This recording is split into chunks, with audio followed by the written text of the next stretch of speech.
let's talk about the cops, because your brother is I have a brother who's a police officer. A brother who's a police officer, and he's African American? Yes. This is interesting because, I mean, in the shootings we saw this week, again, we see a African American police chief in Charlotte. Sometimes some of the people who do the shooting are African Americans. It looks like when you wear blue, it's thicker than black. No, I mean the police. You know, I come from a very unique family situation. My father is African American and Native American. My mother is Irish, Belgian, and German. But you're Jamaican. I was adopted. I was adopted. I'm insisting on that. I was adopted by a Finnish American family, second generation from Finland. Wow. And my mother had 3 kids of her own. Then she adopted myself and another African American son. I have one sister who's a lesbian, and I have a brother who's a police officer. And this makes it makes me uniquely authorized to say that, you know, not all cops are bad people. No. Not all black people are criminals. And not all white people are racist. But it seems like in the news, the way that it gets played out is you have to be on one side or the other, as if you can't have compassion for a mother whose son was shot by police and at the same time have compassion for cops who go to work every day and have to do one of the toughest jobs in the world. It is what... Okay, well...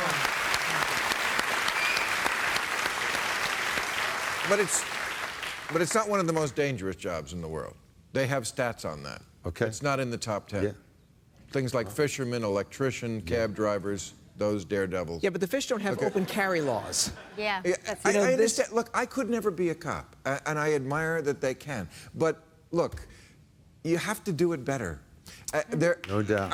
And I say this in support that the shooting in Tulsa, the woman cop who shot the guy, now she is charged with manslaughter. I mean, she shouldn't have done that. But I must say, she is also a victim. She's a victim of bad police training. Police do not train the way they should. You know, if you're that nervous, you can't do this job. The Charlotte shooting, which we have some video, this happened today. This is the cell phone tape of the guy's wife who was shot. We don't need to show it. He doesn't have a gun. He has a TBI. He's not going to do anything to you guys. Keith, don't you do it. Did you shoot him? He better not be fucking dead. Okay, we don't know whether he had a gun. But even if he did, you don't have to kill. Every time somebody does something that makes you nervous, we have to train our police to not be that guy who just empties the clip. And you know, if I was the police academy, I would say, wait till later in the encounter before you shoot. They seem to be teaching shoot first thing in the encounter. Yeah, and I think that, I think the truth here is that we actually have police who have been better trained in parts of the country, and the reality here is that it seems in all of these instances, when we have African-American man after African-American man after African-American man killed by police, what's happening is there's a moment, and in that moment, the police officer just assumes the African-American man is a threat. And we have to get the training that does exist elsewhere to say that African-American man is not necessarily a threat, it's a human. The cops don't get a lot of use of force training.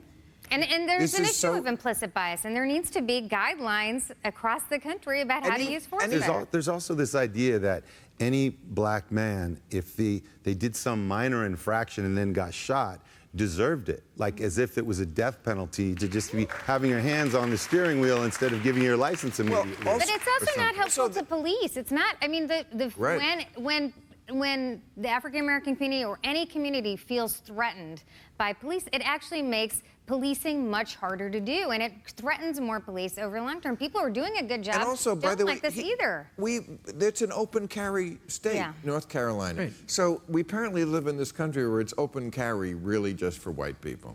And also, by the way, it's open angry just for white people. Because, like, when you talk to the Trump people, they're angry. And then the media, they talk about it like that's a virtue. Oh, yeah, Trump's tapping into their anger. It's good to be angry. But black people can't be angry.